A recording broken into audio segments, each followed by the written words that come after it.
ce que tu vois pourra te faire entendre la voix. Ce que tu vois pourra te garder sur la voie. Alors la voix est sortie. Mais ce n'était pas une voix qui venait de Dieu. Il y a des clés que tu n'as pas encore eues parce que ton esprit est trop dispersé. Beaucoup voient, beaucoup entendent, mais peu marchent sur la voie.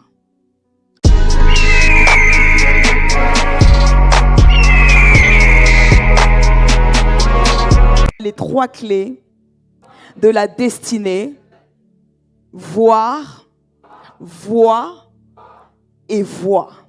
Il y a 3 clés essentielles à connaître et à savoir pour pouvoir pleinement entrer dans sa destinée et profiter également des choses que Dieu a prévues pour nous. Vous allez constater ici que la parole nous dit: Jérémie, que vois-tu? Je me suis souvent posé la question à savoir, mais pourquoi Dieu avait besoin de connaître ce que Jérémie voyait?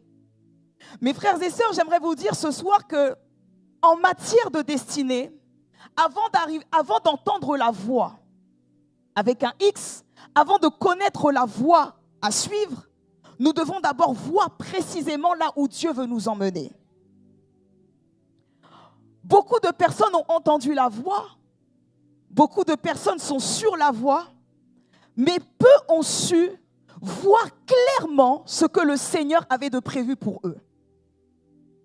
Il dit: Jérémie, que vois-tu? Il dit: je vois une branche d'amandier. Il dit: oui, tu vois bien. Maintenant, nous pouvons commencer à travailler. Lorsque nous allons au verset 5, Dieu lui dit: avant que je t'eusse formé dans le sein de ta mère, je te connaissais déjà.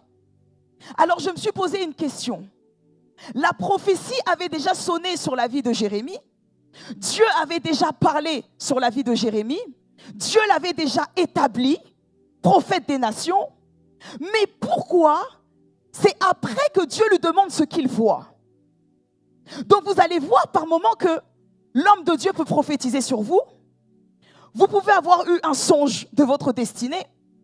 Mais Dieu a besoin de savoir si vous avez clairement vu ce qu'il a de prévu pour lui, pour vous. Il dit: je te connais depuis le sein de ta mère, je t'avais établi. Mais si la prophétie a retenti, la prophétie a sonné, alors dans ce cas, je peux commencer à marcher avec Dieu. Il dit: non, non, non, non, non. Avant qu'on aille plus loin, est-ce que tu peux me dire ce que tu vois là-bas? Mais quel est le rapport entre la prophétie qui a sonné sur ma vie et ce que je vois? Il y a un rapport parce que ce que tu vois pourra te faire entendre la voix. Ce que tu vois pourra te garder sur la voie. Vous allez voir que beaucoup de personnes se sont égarées et éloignées du chemin de leur destinée parce qu'au préalable, ils n'ont pas d'abord vu clairement ce que le Seigneur a de prévu pour eux. Beaucoup de personnes pourront dire les prophéties. On m'a prophétisé en 2019 que j'allais avoir un grand ministère. On m'a prophétisé en 2019 que j'allais avoir des jumeaux. On m'a prophétisé en 2024 que j'allais ouvrir une grande entreprise. Mais est-ce que toi, tu as vu? Pourquoi beaucoup de personnes baissent les bras? Parce qu'elles n'ont pas vu. Le tout n'est pas d'entendre la prophétie ou le « ainsi parle l'Éternel ». Mais qu'est-ce que toi-même tu as vu et tu as perçu en esprit? Là, ce que tu as vu et tu as perçu en esprit va t'aider à tenir lorsque les choses seront contraires à la prophétie. Croyez-moi, mes frères et sœurs, que lorsque vous entendez une prophétie sur votre vie, c'est d'abord le contraire qui arrive. On te dit que tu es prophète des nations, tu te retrouves devant 2 personnes dans une salle en train de prêcher. Ce n'est pas la prophétie qui a sonné sur ma vie. On m'a dit que j'allais prêcher devant des foules, j'allais guérir les malades, j'allais prêcher dans des stades. Et je me retrouve devant 2-3 personnes en train de prêcher. Donc vous voyez que, avant que la prophétie ne puisse s'accomplir, d'abord il y a le contraire qui arrive. Mais comment tenir et croire en cette prophétie-là? C'est en fonction, est-ce que tu as su discerner que c'était une branche d'amandier qui était là? Est-ce que tu as clairement vu ce que Dieu a de prévu pour toi? La prophétie n'est pas un problème. La parole qui a été libérée n'est pas un problème. Mais c'est ce que tu as vu et que tu as enregistré dans ton esprit qui t'aidera à continuer à marcher sur la bonne voie. Est-ce que je peux avancer? Je disais, est-ce que je peux avancer? Alors nous allons commencer par le premier voir, du moins nous continuons. Lorsque vous allez voir l'ophtalmo parce que vous avez des problèmes de vue, vous allez constater qu'il va d'abord vous mettre des grosses écritures et progressivement, il va commencer à réduire l'écriture. Mais j'aimerais vous dire quelque chose ce soir. La bonne vue physique ne suffit pas. Il faut que tu aies la vue spirituelle. Parce que tu peux aller chez l'ophtalmologue, tu as 10 sur 10. On dit, ok, c'est très bien. Madame Conan, vous voyez très bien que vous n'avez pas besoin de lunettes. Mais et ta vue spirituelle? Avoir 10 sur 10 chez l'ophtalmo ne veut pas dire que spirituellement, ma vie spirituelle est aussi à 10 sur 10. Le problème est que nous aimons prendre soin du physique, nous aimons prendre soin de notre personne, mais notre vie spirituelle est vide. Alors, nous avons entendu la voix de la prophétie, nous marchons sur le chemin, mais le problème, c'est que notre vue spirituelle est vide. Combien d'enfants de Dieu viennent prier à l'église, viennent battre les mains, viennent intercéder, mais ne voient rien?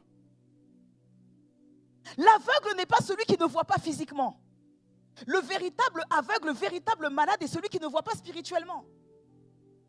Il est impossible d'avoir le Saint-Esprit en nous et sur nous et d'avoir les yeux spirituels fermés.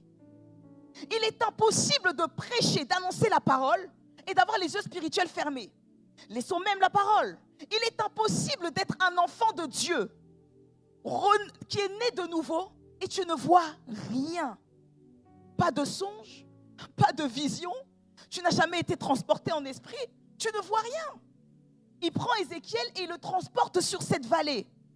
Il lui dit, qu'est-ce que tu vois? Il dit, je vois des ossements desséchés. Donc, il fallait d'abord que Ézéchiel puisse voir avant que les os ne puissent se reconstituer. Le problème, pourquoi ta vie est en train de stagner et n'avance pas? Parce que tu n'as pas encore vu. La première étape avant d'attendre la voie ou de marcher sur la voie, tu dois voir clairement ce que le Seigneur veut faire avec toi. Tu as peut-être reçu une prophétie, une parole de connaissance, mais tu dois clairement voir ce que le Seigneur a à faire avec toi. Il dit à Jérémie, oui, tu as bien vu.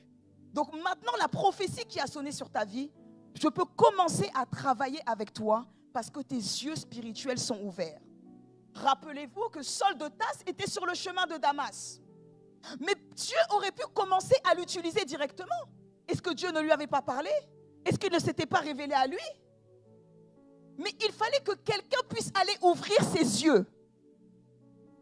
Les yeux physiques, il les avait.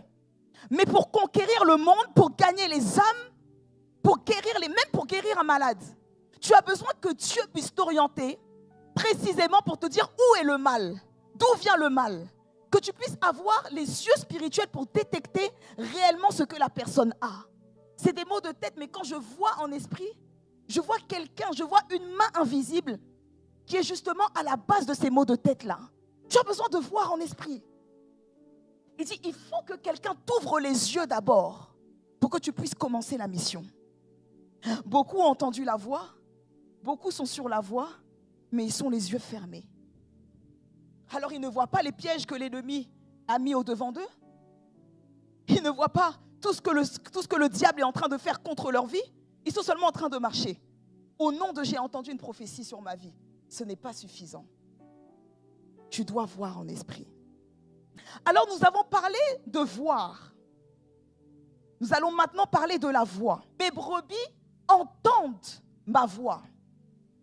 Je les reconnais et elles me suivent. Écoutez, beaucoup de personnes se sont égarées sur le chemin de leur destinée. Blessing, tu sais pourquoi? Parce qu'ils ont cru entendre la voix de Dieu, mais ils ont entendu la voix du diable. N'est-ce pas que cette femme était là en train de dire, vous êtes de véritables serviteurs de Dieu?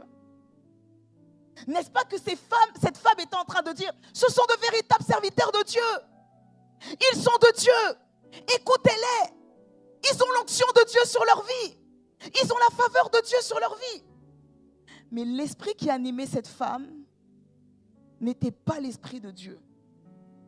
Beaucoup de personnes ont entendu des voix, leur annonçant des prophéties, leur donnant des directions, mais la semence qui a été libérée n'était pas la semence de Dieu. Raison pour laquelle beaucoup sont en train de stagner sur le chemin de leur destinée.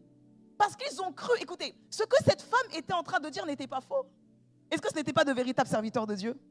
C'était de véritables serviteurs de Dieu. Ce qu'elle disait était vrai. Mais l'esprit qui l'a poussé à parler n'était pas l'esprit de Dieu. La question que j'ai à te poser ce soir, pour toi qui aimes aller courir chez tous les prophètes, dès que tu vois un prophète sur Internet qui commence à monter, qui a des cas un peu sur Instagram, tu t'en vas donner ta tête. Dès que tu vois un prophète qui commence un peu à monter, un apôtre qui commence à monter, un pasteur, un docteur, un évangéliste, c'est toi qui es dans tous les programmes. Et on prophétise sur toi. Tu es tellement content, tu rentres dans la joie à la maison. Mais est-ce que tu sais l'esprit qui anime ces hommes de Dieu ou ces servantes de Dieu là? Attention, je ne dis pas ici que tel ou tel est faux prophète. Ce n'est pas ce que je suis en train de dire. Mais la parole de Dieu nous dit elle-même qu'il y aura beaucoup de faux prophètes. Pourquoi? Parce qu'il y aura des prophètes qui ne seront pas animés de l'esprit de Dieu, mais qui seront animés d'un autre esprit. Elle dit ce sont de véritables serviteurs de Dieu. Alors la voix est sortie. Mais ce n'était pas une voix qui venait de Dieu.